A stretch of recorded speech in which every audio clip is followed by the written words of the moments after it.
Dalam 10 menit ini gue yakin lu bisa jadi jagoan dalam jualan online. Percaya nggak? Jadi gini, banyak orang suka ngebahas kalau misalnya jualan tuh rumit gini gitu, panjang lebar gitu kan. Nah, gue sekarang mau kasih satu penjelasan yang mungkin cuma 10 menit dan gue jamin lu bakal ngerti nih, oh lu tuh harus ngapain sih gitu ya. Minimal gini, kalaupun lu detailnya belum tahu nggak apa-apa, tapi secara gambarannya harus tahu, lu udah tahu jadi apa, tinggal sisanya gitu ya, lu tinggal sambil praktekin. Dan gue rasa dengan ketika lu learning by doing pasti gampang banget deh buat jadi master atau buat jadi expert dalam jualan online. Tapi sebelum gue mulai, buat kalian yang baru nonton, jangan lupa buat lu klik dulu subscribe-nya dan aktifin tombol lonceng notifikasinya ya. Gini, semua orang tahu kalau apa ya, jualan online itu bisa dibilang sekarang tuh jadi ladang cuan yang indah banget, yang enak banget, ngasilin duit. Bahkan bisa dibilang kalau lu tinggal di daerah nih, lu kayak miara tuyul, tau nggak? Nggak usah ngapa-ngapain, duitnya datang terus gitu kan. Itu kan yang diharapin semua orang, bener nggak? Nah, emang gimana caranya nih biar kalian bisa kayak gitu kan? Itu pertanyaannya, bener nggak? Nah, banyak nih orang tuh ngebahas kayak, wah kayaknya rumit banget gitu, complicated. Nah, sekarang gue bakal kasih paham ke kalian konsep paling simpelnya. Jadi jualan online sebenarnya yang paling pertama adalah lu ngerti adalah ini kan jualan ya. Jualan tuh lu harus ngerti ada yang namanya hukum supply sama demand. Supply sama demand tuh gimana? Berapa banyak yang nawarin, penawaran versus permintaan. Kalau misalnya lu mau jualan gampang, lu harus jual barang yang dicari orang. Jangan jual barang yang dijual banyak orang. Kenapa? Gini, banyak seller itu tuh sering ngerasa stres itu gara-gara mereka ngejual barang yang dijual sama banyak orang. Lu bayangin deh, misalnya ya, lu lagi di mana? Lu lagi di ini Kutub Utara, dingin dong. Yang ada adalah semua es. Terus semua orang jual es. Siapa yang mau beli? Bener nggak? Gila lu, dingin gini lu jual es. Kasih gua wedang ronde kek, bener nggak? Kasih gue jahe panas kayak gitu kan, gue tertarik nih. Kalau es udah beku gue kagak butuh gitu kan, bener nggak? Itu yang ini. Tapi sadar nggak sadar, banyak orang jualan kayak gitu. Buktinya apa? Lu lihat deh tuh ke pasar-pasar nih, Tanah Abang, Pasar Senen segala macam. Barangnya apa coba? Semua mirip. Artinya banyak orang yang jual. Ya bukan berarti kalau gitu nggak boleh jual barang yang mirip, nggak juga. Tapi maksud gue jangan jual. Maksud gue gini, kalau satu barang itu terlalu banyak yang jual, orang tuh ya udah ngapain gue beli mahal, gue maunya beli yang murah. Jadi carilah kebutuhan market tuh maunya apa, mereka mau barang yang seperti apa. Dan biasanya yang dimau market itu nggak cocok sama barang yang tersedia. Fair ngomong, gue bakal bilang contoh gini, orang pengen baju kayak gimana? Gue pengen baju yang dipakai gue kelihatan ganteng kayak gimana? Abstrak. Bener kan? Kagak kita, tapi lo harus tahu gitu kan. Nah, itulah trik pertama. Lo harus bisa jual barang yang dicari market, yang dicari orang cari taunya seperti apa, itulah yang lo cari. Dan PR-nya adalah di situ. Ketika lo bisa menemukan, lo bakal mudah ngelanjutin yang berikutnya. Ketika lo susah menemukan, lo bakal susah. Yang kedua adalah kalau lo udah tahu, kira-kira cari tahu dulu yang mereka maunya apa. Yang kedua adalah lo bikin produk yang memenuhi kebutuhan market. Nah, ini kadang gue tahu banyak gak sinkron sama banyak seller. Kenapa? Karena banyak seller malas bikin produk. Pengen ya, gua tuh jual yang ada aja. Ngapain gua pusing, jual aja. Padahal ketika lu jual apa yang ada, lu saingan sama banyak orang. Terus udah gitu lu perang-perangan harga, nanti lu sendiri yang komplain. Gitu. Jujur dulu gua ibaratnya ya, karir awal gua jualan barang yang ibaratnya barang reselleran, barang MLM-an, ya saingannya banyak. Gitu kan. Dulu ya itu yang bisa gue mulai gitu ya. Tapi jujur gue mengalami ketika dulu, gila ya kayak gini tuh capek banget, susah banget gitu kan. Kapan kayanya, kagak kaya. Terus ketika akhirnya gue mencoba bikin produk-produk macam-macam sendiri gitu ya, ketika yang gue bikin itu ternyata lebih gampang karena ya persaingannya lebih dikit. Bener nggak? Dan lu bisa nyesuaiin produk sesuai kebutuhan market. Jadi langkah kedua adalah kalau bisa lu bikin ke sini gitu ya. Tapi kalau gitu apakah yang reseller atau ini nggak bisa juga sih, cuma lebih susah. Kalau yang kedua ini lebih gampang gitu ya. Kalau gue seneng cara yang gampang. Yang ketiga adalah lu harus tahu kira-kira lu mau jual di mana. Pilih platform yang tepat yang isinya adalah market kalian.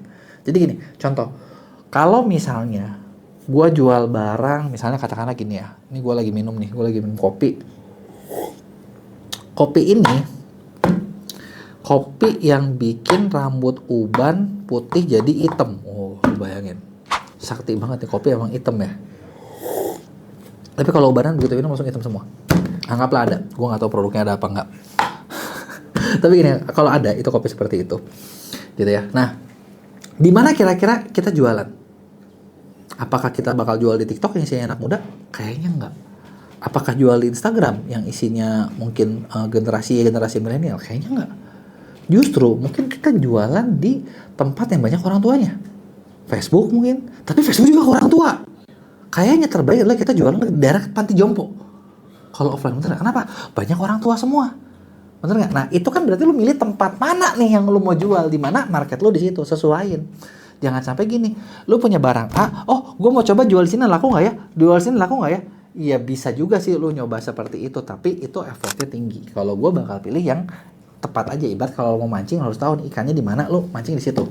Yang keempat adalah yang berikutnya adalah setelah lu pilih, nah lu harus tahu gimana caranya barang lu nih dilihat. Kita balik ya ke cerita kopi ya. Kopi yang hitamin rambut, misalnya gue mau jual di panti jompo.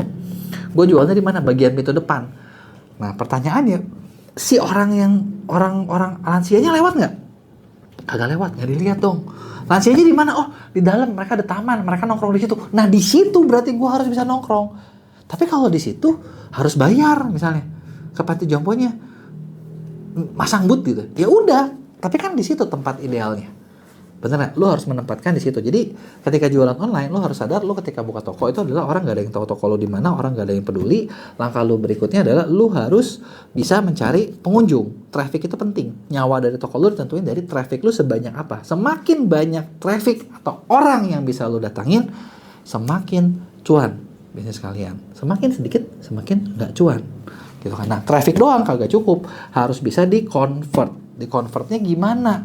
Di-convertnya itu adalah bikin orang tersebut bisa beli gitu loh. Nah, buat orang tersebut bisa beli, nah ini nih PR-nya gitu ya. Nah, apakah gini, kalau buat orang beli gimana? Contoh gini.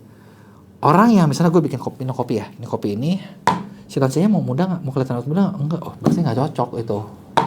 Gitu. Lansianya misalnya kopi ini gimana? Oh kata lansia kalau gue minum kopi ini gue merasa 30 tahun lagi. Mau nggak lu merasa muda, lebih punya bertenaga? Mau. Cocok. Janji apa yang harus dikasih? Promosi apa yang dikasih? Apakah mereka mau? Apakah mereka nggak mau? Nah itu adalah ngomongin konversi. Dan beneran bisa apa enggak? Jangan sampai kita kayak menjanjikan sesuatu yang nggak bisa juga. Kalau itu juga susah gitu ya. Kalau gitu malah bikin orang-orang marah juga gitu. Nah kalau bisa, nah itu jadi PR lagi gitu ya. Nah kalau bisa ya udah, itu dengan kayak gitu lo bisa punya tingkat konversi yang bagus. Nah lo harus ukur, harus dilacak semuanya. Nah ketika itu lo ngerti traffic yang konversi, nah disinilah ada peran yang namanya iklan, promosi berbayar. Promosi berbayar itu memastikan trafficnya tinggi, dan promosi berbayar itu buat melihat apakah ketika lo bayar gini produk ini bisa untung apa rugi. Kalau untung lo lanjutin, kalau rugi ya lo kagak usah lanjutin. Gitu. Jadi sebenarnya jualan online tuh sesimpel itu gitu. Sesimpel kayak, oh kalian harus tahu nih. Oh jadi oke, gue mau jualan, barang gue dibutuhin nggak ya? Karena gini, kalau barang kalian nggak dibutuhin, nggak mungkin lo bakal laku. Susah buat ibaratnya lo punya yang istilahnya produk hero, winning product, itu nggak mungkin. Kalau dibutuhin aja nggak. Nah disinilah, oke dibutuhin nggak? Dibutuhin. Lo udah punya USP belum? Produknya menarik nggak buat orang? Menarik. Oke. Barulah ketiga, tempatnya cocok? Cocok. Udah punya traffic, oke. Gimana cara ininya? Kok bisa mengkonversi nggak? Oke, ya udah. Kalau 5 step ini benar, udah pasti jualan lu lancar. Ketika 5 step ini salah, atau biasanya salah satu salah, biasanya nggak lancar. Dan satu step itu ngomongnya kayak bentar, tadi gue bilang cuma 10 menit, tapi prakteknya mungkin bisa panjang, ya kan? Makanya lu tau gak sih gini. Kita punya program, kita kerjasama dengan konsultan namanya pendampingan ordal. Di pendampingan ordal itu benar-benar kayak setiap klien tuh dibantu dirisetin, dicekin masalahnya mereka apa, kompetitor mereka apa, mereka harus lakukan promosi seperti apa, dan lain sebagainya. Nah, lewat program ini aja ya, kita tuh butuh waktu mungkin kayak 3 bulan buat memberikan, makanya satu project di ordal tuh 3 bulan by the way. Jadi kalau kalian yang mau didampingin benar-benar 3 bulan tuh cukup intensif dan mendetail gitu ya. Nah 3 bulan tuh buat tahu, oh kurang lebih strategi gue kayak gini. Apakah 3 bulan cukup? Belum tentu. Karena satu sesi 3 bulan. Banyak juga orang kalau mau lanjut bisa 6 bulan sampai setahun. Karena setelah itu kan dibikin strateginya kayak gimana udah tahu. Eksekusinya, jalannya seperti apa. Nah itulah yang dilanjutin terus sampai bisnisnya berkembang. Gitu. Nah itu dia tadi nih yang kita lakuin. Jadi ngomongnya, yang penting artinya konsepnya simpel kan. Tapi prakteknya nggak gampang. Prakteknya itu banyak hal dan banyak yang ibaratnya sesuatu yang kayak simpel tapi itu ngaruh banyak. Gitu ya. Makanya kalau lu punya pertanyaan, jangan lupa tulis di komen. Nanti bakal gue jawab di Q&A. Jangan lupa like dan share.